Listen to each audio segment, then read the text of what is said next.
Olá! Nesse vídeo você vai conhecer a personagem mais estilosa da Turma da Mônica.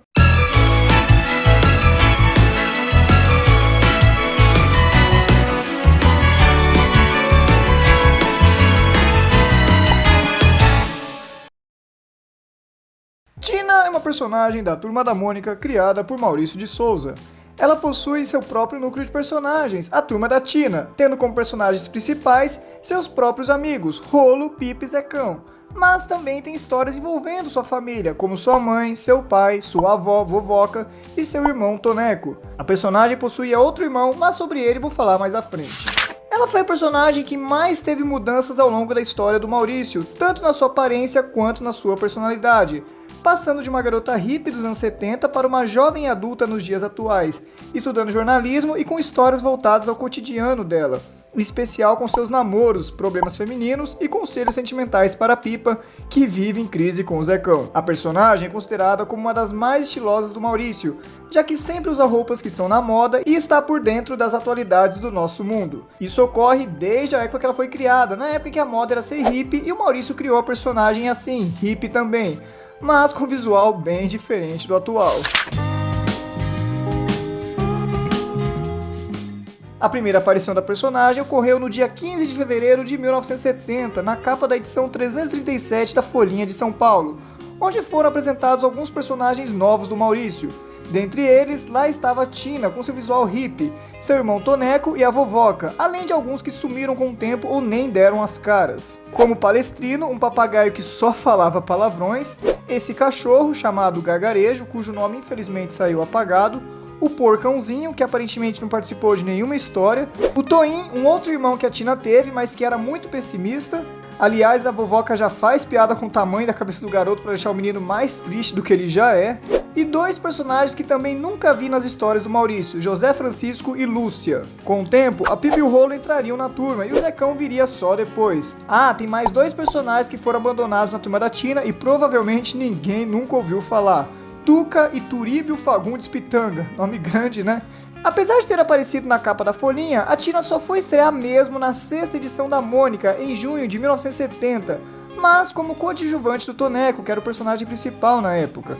Na história chamada Maurício orgulhosamente apresenta um novo personagem, Toneco, o personagem é chamado por alguém que quer vender um papagaio para ele. O Toneco pensa que ele está falando de Pipa, que era chamada de papagaio, e aceita. Então, quando ele recebe o papagaio, ele reclama que não queria esse tipo de papagaio. O outro personagem não quer nem saber e diz que o papagaio repete tudo o que ouve, mas é surdo. Então temos a presença da Tina perguntando ao Toneco desse papagaio e ela diz pro Toneco ensinar a leitura de lábios para ele poder falar, já que ele era surdo, né? Uma história hilária e que traz de cara a estreia de 3 personagens. Vocês podem conferir ela completa lá na página do canal no Facebook. Como podemos ver, a Tina fez uma participação bem tímida, tendo apenas 5 quadrinhos com a presença dela. Aliás, vale notar o visual totalmente diferente dela, com óculos de garrafa, estatura baixa, aparentando ter uns 10 ou 11 anos e a roupa bem hippie, que, segundo Paulo Bach, já estava ultrapassada nessa época.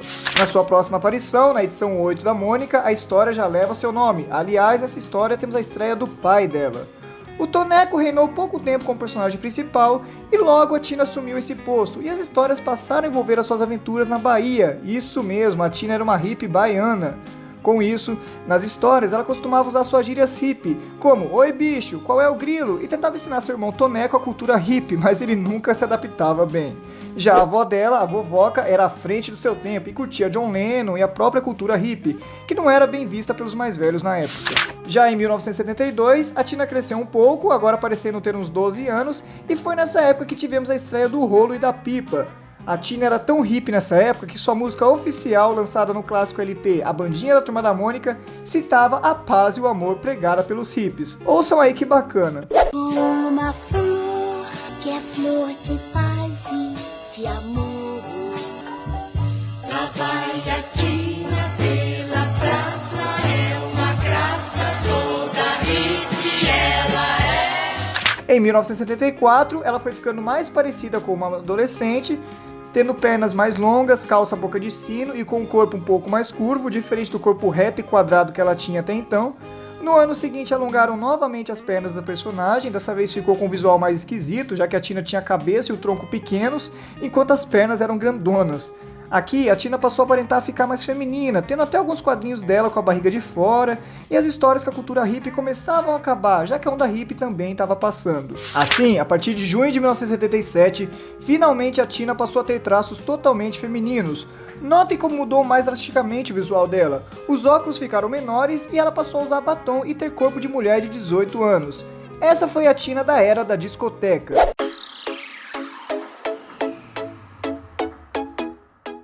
A partir daí, ela deixou de ser baiana e passou a ter histórias na cidade de São Paulo, época em que a Tina passou a ter os cotidianos de adolescente, mostrando histórias onde apareciam os rapazes com quem ela saía, procura de emprego dos personagens e algumas histórias com a moda da era do disco. Foi nessa época que a Tina passou a ser considerada a mais certinha da turma. Essa nova fase começou a partir da edição 54 do Cebolinha, numa historinha de 2 páginas. Aliás, nela somos apresentados ao primeiro namorado da Tina nos quadrinhos, Dudu. Na história, o Rolo elogia a personagem pela peruca que ela está usando, ela diz que fez isso pra mudar de cara e com isso o namorado fica mais legal. Então ela quer ver a cara do Dudu quando a vir, e assim que eles se encontram, o rapaz diz que ela está linda, muito melhor do que antes, que ele sempre a preferiu assim e acaba levando um tabefe da Tina. No final, o Rolo pergunta: mas Tina, o que você quis dizer com isso de ele estar te traindo com você mesma? Ela sem essa peruca pode ser conferida em outra história desse mesmo gibi, chamada A Razão, onde a Tina se encontra com o Rolo no hospital para visitarem a Pipa. Então ela desabafa com ele que quebrou a guitarra que ele emprestou para ela. O Rolo grita: o quê? Mas a enfermeira pede silêncio, afinal eles estão em hospital, né? Assim eles começam a discutir rabiscando a parede do hospital. Uma história bem divertida e bem no estilo de humor pastelão daquela época, com direito à briga entre os dois no final dela. Assim, depois de um tempo com esse visual, a partir de 1971, a Tina passaria por outra mudança, começando a sua fase consagrada e mais parecida com a Tina que conhecemos.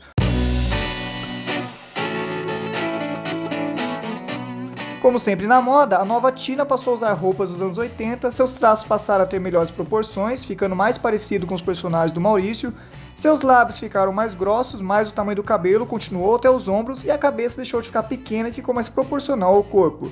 Mas, como a MSP passou a ter vários desenhistas nessa época, a Tina nem sempre aparecia com visual padrão, tinha poucas mudanças de um desenhista para o outro. No ano seguinte, ela passaria a ter um namorado mais fixo e conhecido pelos leitores, o Jaime.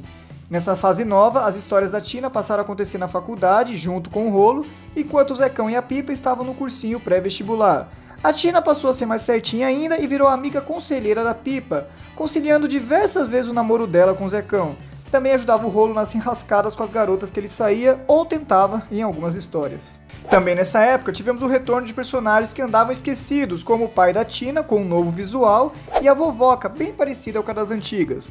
Nessa época tivemos uma versão totalmente nova da música dela no novo LP musical da Turma da Mônica, nostálgica para os mais velhos.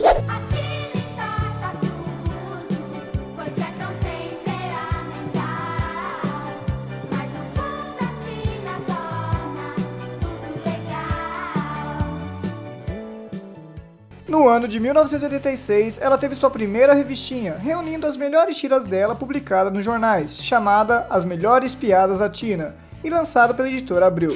Já nos anos 90, novamente ela teve mudanças, não só no visual, mas na personalidade também.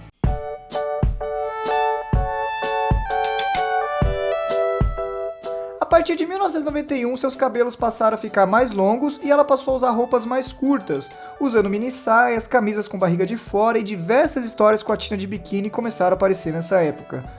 Tanto é que muitas das histórias traziam vários homens fascinados com a beleza do personagem. Nessa fase, ela passou a ser uma garota mais dependente e decidida das suas opiniões. Não que antes não fosse, mas isso passou a ficar mais nítido nas histórias. A moda da vez era a lambada, e claro que antenada como sempre, a Tina passou a curtir o estilo. E como dessa vez ela tinha terminado de vez com o Jaime, era comum aparecer diversas histórias da Tina com um namorado diferente e seus conflitos amorosos, deixando de ser apenas histórias ajudando seus amigos. A personagem também passou a protagonizar mais histórias sem os óculos, e nessa época foi revelado que seu nome é Cristina e que ela cursa jornalismo. Até então só sabíamos que a personagem fazia faculdade, mas não era comentado qual curso. E quem voltou do esquecimento dessa vez foi o Toneco, agora como um pré-adolescente de 12 ou 13 anos. Nessa época teve um gibizinho lançado pela editora Globo, foi um dos vários personagens do Maurício que teve o seu. Também teve um livro lançado pela editora LPM, reunindo suas melhores histórias lançadas até então. Já nos anos 2000, a Tina ganhou mechas no cabelo e o Jaime retorna às histórias, dizendo que foi estudar fora do país e tenta reconciliar com a Tina sem sucesso.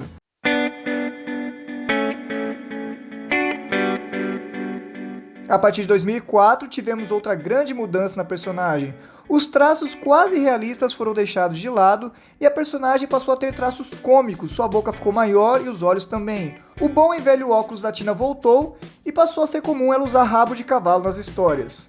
E, como sempre antenada com as atualidades, a Tina começava a ficar mais conectada com a tecnologia e suas histórias envolviam bastante esse tema, mostrando ela no celular ou até mesmo acessando o famoso iogurte, o nosso tão amado e já extinto Orkut. Seu pai passou por uma reformulação, ficando mais magro, e a mãe da Tina passou a aparecer nas histórias. Os dois também passaram a ter nome, ele, seu Durval, e ela, a Dona Dulce, com diversas histórias mostrando o ciúme do seu Durval pela Tina. Nessa época, foi lançado seu primeiro almanaque pela editora Globo, estreando em março de 2004.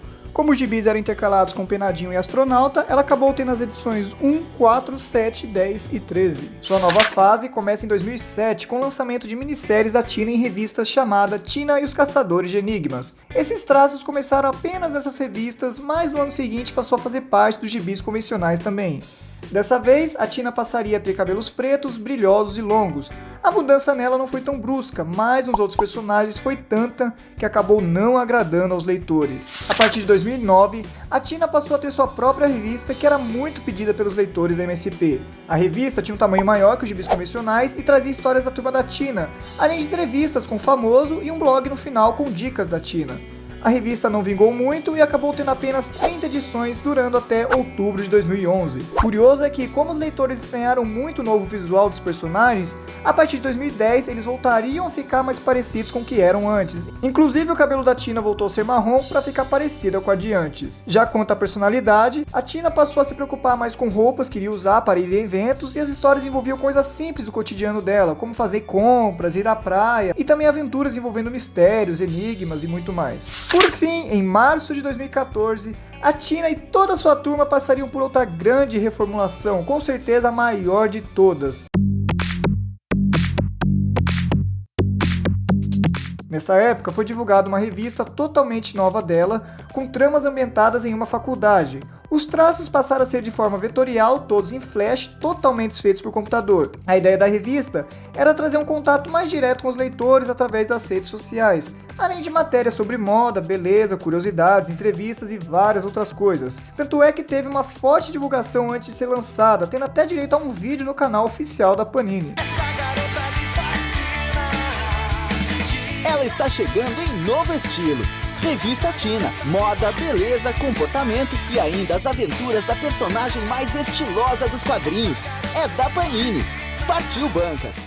Mas a revista não caiu no gosto do público e no dia 15 de junho de 2015 foi anunciada o fim da revista pela página da Tina no Facebook. Página essa que também acabou com o fim da revista. Porém, nessa última fase tivemos alguns vídeos educacionais para a prevenção às drogas e ao álcool numa parceria da MSP com a Ambev. Bebida alcoólica e direção não combinam não, entendeu, Zecão? Faça sua parte e ajude a formar uma sociedade mais consciente. Já quanto ao seu almanaque, ele continua existente até hoje na editora Panini e conta atualmente com 26 edições. Hoje em dia, as histórias dela voltaram para os gibis convencionais da turma e estão voltadas para acontecimentos do dia a dia, como ir a shoppings, lanchonetes, e com histórias mais curtas junto com seus amigos. A grande novidade deste ano para a Tina é a primeira Graphic MSP que leva seu nome, chamada Tina Respeito, escrita e desenhada pela autora Fefe Torquato. O livro vai usar a personagem para falar sobre assédio, trazendo um tema tão importante para os dias atuais. Como vocês viram, a Tina é a personagem que mais mudou ao longo da carreira do Maurício, sendo uma das personagens mais queridas e pedidas aqui no canal, que atravessa gerações, sempre atualizada com as novidades. Mas e vocês? Em que fase conheceram a Tina? Qual foi a melhor fase dela pra vocês? O que acham do futuro da personagem? Respondam no card ou comentem aí embaixo. E é isso, pessoal. Espero ter gostado desse vídeo. Ele deu um baita trabalho pra fazer, pessoal. Por isso que eu espero muito que vocês deixem o gostei de vocês aí embaixo. E se você é novo no canal, se inscreva, ative o sininho e fique por dentro de tudo sobre a Turma da Mônica. E até a próxima, galera.